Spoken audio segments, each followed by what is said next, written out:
Құрметті студенттер, біз бүгін сіздермен Қазақстанның қазіргі заман тарихы пәніне байланысты екінші дәрісімізге кірісеміз. Олай болатын болса, бүгінгі дәрісіміз бұл Қазақстандағы тәуелсіздіктің тарихи алғышарттары, ұлттық мемлекетті құру идеяларының кезеңдері деп аталады. Бұл мәселені қарастырмас бұрын біз есімізге түсіре кетейік. Өйткені өткен кезең, келер шақ бір-бірімен тығыз байланысты екендігі. 19 ғасырдың екінші жартысында Қазақстан территориясы патша үкіметінің Ресей империясының уақытша ережелеріне сәйкес толығымен Ресейдің мемлекеттік меншігі болып жарияланғандығы белгілі. Осы уақыттарда Қазақстан жеріне, қазақ өлкесіне патша үкіметі отарлық езгісін сындарлай енгізе бастады. Соның ішінде, енді қараңыздар, бұл өндіріс пен өнеркәсіптерді салу бір бағыт. Ал сындарлай енудің негізгі бір бағыты қазақ өлкесіне патша үкіметінің қоныс аудару саясаты болды. Қазақстан территориясына орыс, украин шаруаларының қоныстануы, шұрайлы шүйгін жерлердің осы мінекей қоныстанушыларға берілуі, қазақтарды жылы мекеннен, шұрайлы жерлерінен ығыстыра отырып, қырға қарай мінекей жылыстатуы, бұның барлығы Ресей империясының негізгі отарлық саясатының басты көріністерін көрсетеді. Соның екінші бір мәселе, хан билігі жойылды, дәстүрлі қазақ қоғамына үлкен нұқсан келді. Бұл бір. Осы уақыттарда Европа мемлекеттеріндегі дамыған капиталист қатынас бұл Ресейге де өзінің әсерін тигізбей қоймады 19 ғасырдың екінші жартысында. Ал енді Ресейдің капиталистік өнеркәсібі мен Қазақстанның ауыл шаруашылық өндірісі арасында арақатынас күшейе түседі. Соған байланысты патша үкіметінің салық саясатта күшейе түсті. Ал енді бір мәселе, мал мен астық барған сайын товарға айнала бастайды. Ал Қазақстан шикізаттың қайнар көзі ретінде Ресейге тәуелді бола түсті. Көптеген мал мен шикізат қазақ өлкесінен, Семейден, Оралдан, Орынбордан, мінекей жаңағы мынау кезіндегі Петропавлдың терилеу, сабын қайнату, былғары жасау заводтары мен фабрикаларына өңделе түсті. Аяқ киім ретінде мінекей жаңағы әзірлене бастайды. Қазақ өлкесінде сауданың жаңа түрі жәрмеңкелік сауда енеді. Осындай уақытта кен өндірісі ісі өнеркәсіптің маңызды саласы болды. Мынау жаңағы қазақ өлкесіне темір жол тартыла бастайды. Бұндағы қарап отырсаңыздар, толығымен қазақ өлкесінің табиғи байлығы Ресейдің негізгі мінекей жаңағы қайнар көзіне айнала бастайды. Ресейдің жаңа айта кеттік біз сіздермен аграрлық саясатының нәтижесінде Қазақстанға орыс, украин шаруаларының қоныс аударуы бұқаралық сипат алатын болса, 20 ғасырдың бас кезіндегі мынау жаңағы үлкен бұқаралық сипат алған бұл өзге де халықтардың қоныстануы Қазақстанның болашақта көп этносты, көп конфессиялы мемлекет болуына айналдырады. Екіншіден, біз сіздермен демографиялық хал ахуалдарға тоқталғанымызда осы мәселелерге қарастыра отырып, қалайша не себепті мінекей жаңағы өзінің территориясында, Қазақстан территориясында қазақ халқы кеми түсті, сан жағынан деген сұрақтар туындайды. Соған көз жүгіреміз. Енді қарап отырсаңыздар, қазақ өлкесінде қоныс аудару саясатымен қатар енді өлкеде кезіндегі үлкен бір әсер еткен бұл саяси қоныс аударушылар, жер аударушылар болды. Олардың да рөлі болашақта Қазақстанның мемлекеттілігіне әсер етті. Және де Қазақстан территориясында болған өлкөдө болгон ұлт азаттык көтөрүлүштөргө өзүнүн тикелей әсерин бергендигин қарастырамыз. Қарап отырыңыздар, зерттей отырыңыздар, зерделей отырыңыздар. Иә, Қазақстанда тұрғындар өсе түседі. Қала тұрғындары болсын, мінекей жаңағы, олардың мінекей жаңағы қоныс аударушылардың есебінен болды деп отырмыз. Осы уақыттарда мінекей жаңағы өлкеде жұмысшы табының қалыптасқандығына да тоқталамыз. Жұмысшы табы қалыптасты. Өйткені Ресей империясы кен өндірісі, өнеркәсіпті мінекей жаңағы іске асыра бастайды. Ал енді бұлардың барлығы болашақта қозғалыстарға келеді. Ал енді қараңыздар, ұлттық аймақтарда отаршылдық езгі күшейе түсті.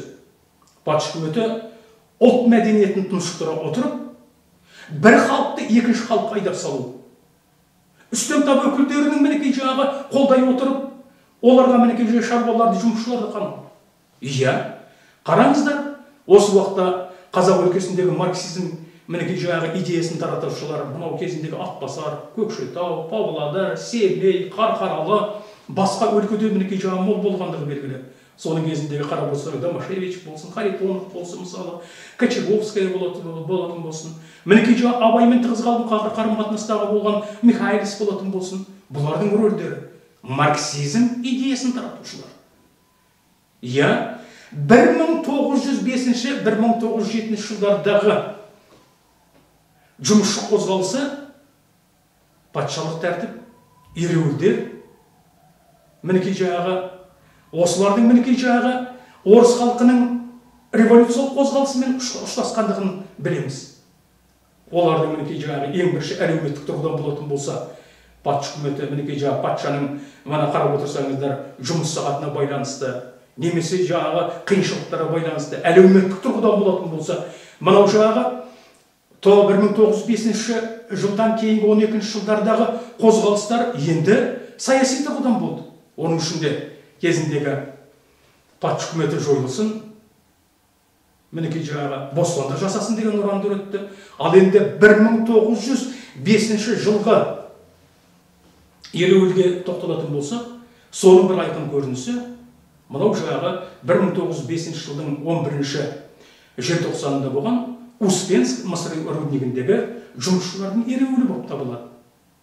Солардың көрнекті мінекей жаңағы басшылары белгілі Топорнин мен Әлібай Шақыровтар болды.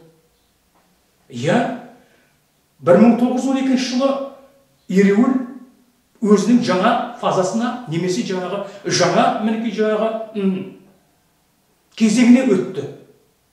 Өйткені революциялық өрлеу басталды. Себебі, қарап отырсаңыздар, осы уақыттарда әлі патша үкіметінің мінекей жаңағы әлеуметтік тұрғыдан халықты мінекей жаңағы мұң-мұқтажын шешуге ешқандай құқылы болмады, мінекей жаңағы ниеті болмады.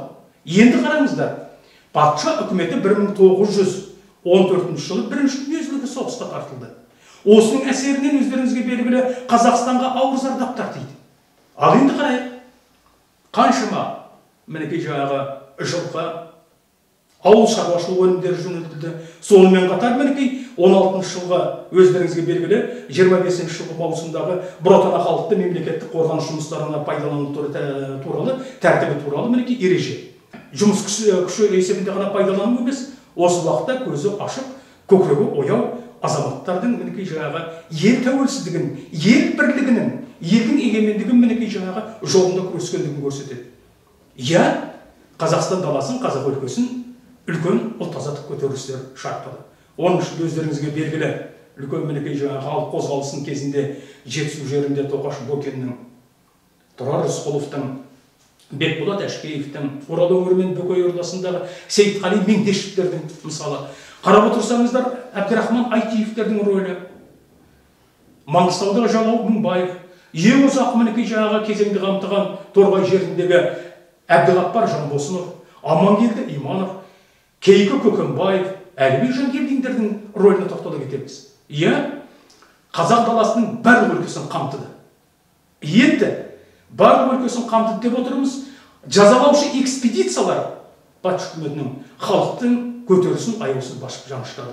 Осы уақыттарда еліміздің мінекей жаңағы біртуар ұлдары, оның ішінде Әлихан Бөкейханов, Ахмет Байтұрсынов, Міржақып Дулатов, елді мінекей жағы Елдес Омаров, Мұстафа Шоқаев, Мұхамеджан Тынышбаев, Халел Досмұхамедовтердің рөлдеріне тоқталамыз. Ал енді қараңыздар, қазақ даласында еркіндікті аңсаған топ екі мінекей жаңағы ұдайы екі қоғамды мінекей болды. Бірі ол Алаш идеясы, Алаш идеология мінекей жаңағы Алашорда үкіметі. Екіншіден мынау революциялық қозғалыста пайдалана отырып, мінекей жаңағы тағы да Қазақстанның егемендігін, еркіндігін тәуелсіздік жолында күресе білген Сәкен Сейфуллин, мінекей жаңағы Тұрар Рысқұлов, Ораз Жандосов, Смағұл Садуақасов, Абдулла Асылбеков, бұлардың да рөлі ерекше. Енді бір еске сақтап қалатын мәселе, осы екі мінекей жаңағы топтың өзі екі мінекей көзқарастағы болашақта сталиндік репрессияға ілікті. Біріншіден, алғашқы мінекей ату жазасына, алғашқы мінекей репрессияға іліккендер Алаш идеясы, Алашорда идеологиясында болғандар. Олардың барлығы мінекей өздеріңізге белгілі 37 жылғы қанды шеңгелге. Ал өз қолымен кеңес үкіметін орнатқан Сәкендер болсын, мінекей жаңағы Бейімбеттер, Тұрар Рысқұловтар болатын болсын, Ілияс Жансүгіровтер, бұлар мінекей жаңағы осы қанды шеңгелден құтылмады. Олардың отбасылары жазықсыз қудаланып, олардың барлығы мінекей жаңағы қазақ даласындағы Карлагта, Алжирде, Акмолинский лагерь жон изменников Родины дейді. Тұтастай мінекей жаңағы Степлакта жаза шеккендігі белгілі. Иә, осы уақыттарда қарап отырсаңыздар, тағы да бір дүмпу басталады. Ол патша үкіметін құлатты, патша үкіметі құлатыла отырып, елде қос үкімет орнайды. Бірі уақытша үкімет, екінші жұмысшы, шаруа, солдат депутаттарынан мінекей жаңағы құрылған мінекей жаңағы үкімет болды. Текетірес екеуінің арасында өтеді. Неге?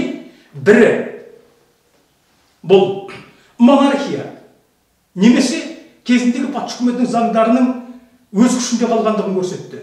Ал осы уақыттарда марксизм-ленинизм, мінекей марксизм идеясында болған Ленин, Троцкий, Дзержинский, Минжинский, тағы мінекей жаңағы Йосиф Джугашвили бастаған, Сталин бастаған топтар революциялық іске кіріседі.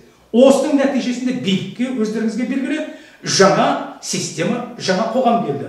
Ол жұмысшы, шаруа, солдат депутаттарының билігі. Кеңес үкіметін орнату мінекей жаңағы кезеңі басталады.